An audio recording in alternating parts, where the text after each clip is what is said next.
সেই সহজ অ্যাকসেপ্ট সেই চ্যালেঞ্জটি শুনুন। চ্যালেঞ্জটি হলো কোরআন বলছে ওয়া ইন কুনতুম ফি রাইবিন মিম্মা নাযালনা আলা আবদিনা ফাআতু বিসূরাতিন মিন মিসলিহি ওয়াদউ শুহাদাআকুম মিন দুনিল্লাহি ইন কুনতুম সাদিকিন।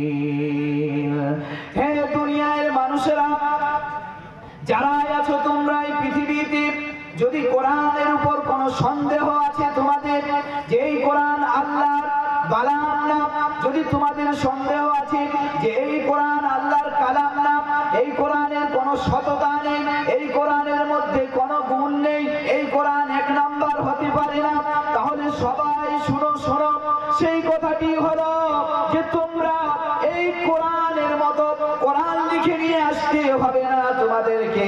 কোরআন তোমাদের 10টি সূরাও লিখতে বলে না। কোরআন তোমাকে কোরআনের সবচেয়ে বড় সূরা সূরা বাকারার মতো সূরা লিখে নিয়ে আসতে বলে না, বরঞ্চ তুমি কোরআনের যে সবচেয়ে ছোট সূরা, যে সূরাটি হলো ইন্না আ'তাইনাকাল কাউসার ফাসাল্লি লিরাব্বিকা ওয়ানহার ইন্না শানিআকা হুয়াল আবতার। এই কোরআনের ছোট্ট সূরার মতো একটি সূরা লিখে নিয়ে আসো। যদি এই সূরা লিখে নিয়ে আসতে পারো, তাহলে কোরআনকে যেন পৃথিবীতে এক নাম্বার বলে আর ঘোষণা করা হবে না, বরঞ্চ কোরআনকে ছুঁড়ে ফেলে দেওয়া হবে।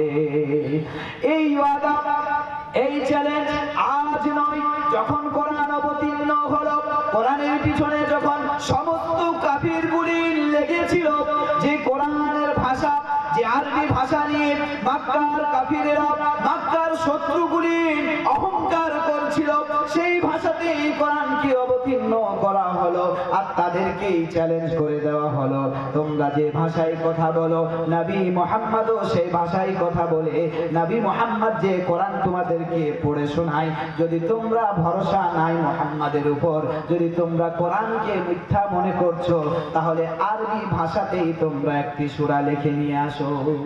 সেদিন তো পারে নাই, আজ পর্যন্ত। শুনে রাখুন, আজ মানুষেরা এত উন্নত মানের হয়েছে, মানুষরা এমন এমন টেকনোলজি উন্নতি করেছে, ওরা যদি মানুষরা কোন মেশিন তৈরি করে দিচ্ছে, তৈরি করার পর কোন জিনিসের যদি ডুপ্লিকেট তৈরি করছে কোন মানুষ, তাহলে সাধারণ মানুষদের পক্ষে অসম্ভব হয়ে যাচ্ছে যে কোনটি আসল জিনিস আর কোনটি ডুপ্লিকেট পরিচয় করা অসম্ভব হয়ে যাচ্ছে। কিন্তু তারপরেও যেন আজ পর্যন্ত দুনিয়ার কোন মেশিন, দুনিয়ার কোন জ্ঞানী, দুনিয়ার কোন টেকনোলজি কোরআনের ছোট্ট সূরার মতো আজ পর্যন্ত কেউ ডুপ্লিকেট করে নিয়ে আসতে পারলো না। সুতরাং সব মানুষ যেন এই কোরআনের কাছে এসে মাথা নত করে নেয়। সুবহানাল্লাহ। এই কোরআন কার কিতাব? আমাদের কিনা? এই কোরআনই হলো ইসলামের মূল। তাহলে কি বললাম? নবী মুহাম্মদকে এক নাম্বার প্রমাণ করলাম কোথায় থেকে? ইহুদি খ্রিস্টানদের দিয়ে, গুগল দিয়ে।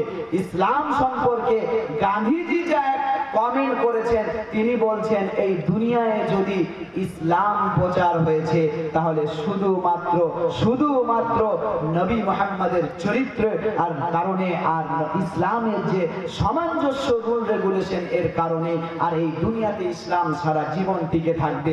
গান্ধীজির আরো সুন্দর সুন্দর কমেন্ট আছে ইসলাম সম্পর্কে, যেহেতু আমার সময় শেষ আর আমি সময় পাচ্ছি না। যাই হোক, আমি এতক্ষণ ধরে বলছিলাম ইসলামটা আমাদের, সর্বপ্রথম বললাম ধর্ম আমাদের, রুল রেগুলেশন আমাদের প্রয়োজন, আর প্রয়োজন যখন তো মানতেই হবে আমাদেরকে কোন রুল রেগুলেশন।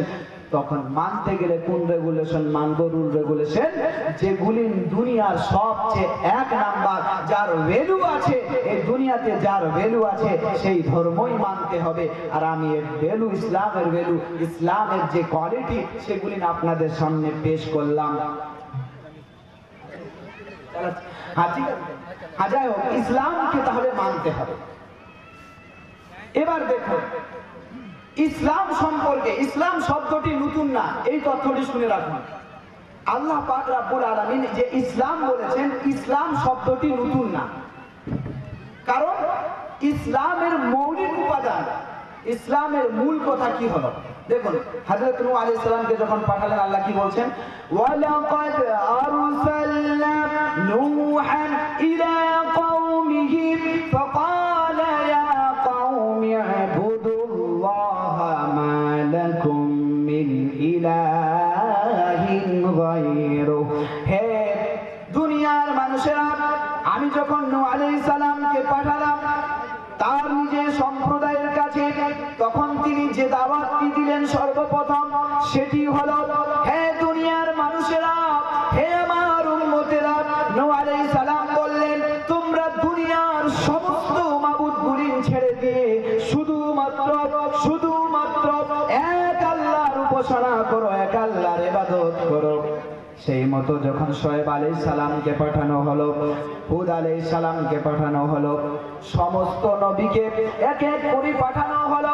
সব নবীরই মূল দাওয়াত ছিল তাওহীদের, মূল দাওয়াত ছিল সমস্ত নবীরা যেন আপন উম্মতদের সর্বপ্রথম যে ডাক দিয়েছেন সেটি হলো যে সবাই মিলে তোমরা একমাত্র এক আল্লাহর ইবাদত করো, এর বিহীন কাউরি ইবাদত করতে হবে না। আর এটি মূল কথা, মৌলিক উপাদান ইসলামের হলো। হ্যাঁ, ইসলাম শুরু থেকে ছিল। ইসলাম পরিপূর্ণ হয়েছে কোথায়? আল্লাহ পাক রব্বুল আলামিন নিজেই বলছেন, যখন আল্লাহর রাসূল হাজ্জাতুল বিদাতে ছিলেন তখন আল্লাহ পাক রব্বুল আলামিন একটি আয়াত অবতীর্ণ করলেন। আয়াতটি হলো, আল ইয়াউমা আকমালতু লাকুম দীনাকুম ওয়া আতমামতু আলাইকুম নি'মাতি ওয়া রাদিতু লাকুমুল ইসলাম দীনা। হে নবী মুহাম্মদ, আমি এতদিন ধরে ইসলাম চালাচ্ছিলাম, আজকে তোমার উপরে আমি ইসলামকে পরিপূর্ণ করে দিলাম। ইসলাম আগে থেকেই ছিল, কিন্তু ইসলাম পরিপূর্ণ হলো কোথায়? নবী মুহাম্মাদের উপর। আমার আপনার নবী মুহাম্মাদের উপর ইসলামকে পরিপূর্ণ করে দেওয়া হলো।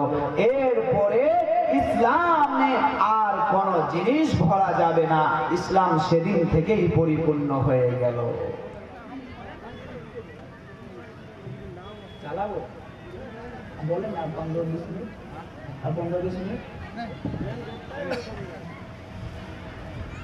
যাই হোক, ইসলাম পরিপূর্ণ হয়ে গেল। আল্লাহ রাসূল সমস্ত সাহাবাদের ডাক দিয়ে বললেন, আমার যা পৌঁছানোর ছিল হে সাহাবারা, আমি পৌঁছালাম কিনা? সব সাহাবারা এক বাক্যে বলে উঠল, হ্যাঁ, আপনার যা দায়িত্ব ছিল সে দায়িত্ব আপনি পালন করে দিলেন। সুতরাং ইসলাম সেদিন থেকে পরিপূর্ণ হলো। এবার একটি প্রশ্ন, যখন এক গ্লাস জল আছে, সেই গ্লাসে জলের মধ্যে আবার যদি জল ঢালা যায় তাহলে কি বেরোবে?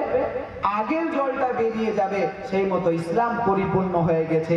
এই ইসলামের মধ্যে যদি নতুন কোন বিদআত আর শিরক ঢুকান তাহলে ইসলামের সুন্নতগুলি এক এক করে বেরিয়ে যাবে। সুতরাং আমাদের ইসলাম মানতে হলে যেটা নবী মুহাম্মদ যে ইসলাম দিয়েছেন, যেটা আল্লাহ আমাদেরকে পরিপূর্ণ করে দিয়েছেন, সেই ইসলাম মেনেই আমরা পরিত্রাণ পাবো। নচেত অন্য যখনই বিদআত ঢুকাতে যাব, যখনই আপন মাথা লাগাতে যাব, তখনই যেন ইসলামকে ক্ষতি করে ফেলবো। হযরত আলী বলছেন, যদি ইসলামের সরষ পরিমাণ আপন মাথা দিয়ে, আপন দিমাগ দিয়ে কিছু কাজ হতো, তাহলে মাসাজে আমরা নিচে করি, উপরে করি, তাহলে সর্বপ্রথম নিচে করতাম। কারণ পা নিচে রাখি, নিচে মাসা না করে আমরা উপরে করছি। এর মানেই হলো ইসলামে আপন মাথা দিয়ে কিছু হয় না।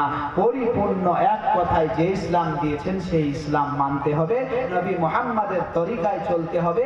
অন্য কোনো নিজে থেকে বিদআত ঢুকাতে হবে না, শিরক থেকে দূরে থাকতে হবে। অবশেষে আল্লাহর কাছে এই দোয়া, হে আল্লাহ, আমি এতক্ষণ ধরে যা বক্তব্য দিলাম তার উপর সর্বপ্রথম আমাকে আমল করার তৌফিক দান করো, আমিন। এবং আমার শ্রোতা মণ্ডলীরা যারা যেটুকুন বক্তব্য শুনলো, এর মধ্যে যেটুকুন মেসেজ পেল, এই মেসেজটুকুনের উপর আমল করার তৌফিক দান করো, আমিন। ওয়া আখিরু দাওয়ানা আলহামদুলিল্লাহি রাব্বিল আলামিন ওয়া মা আলাইনা ইল্লাল বালাগ ওয়া আলাইকুমুল হিসাব। সময় থাকলে, হায়াত বাকি থাকলে আবার মোলাকাত হবে ইনশাআল্লাহুল আজিজ।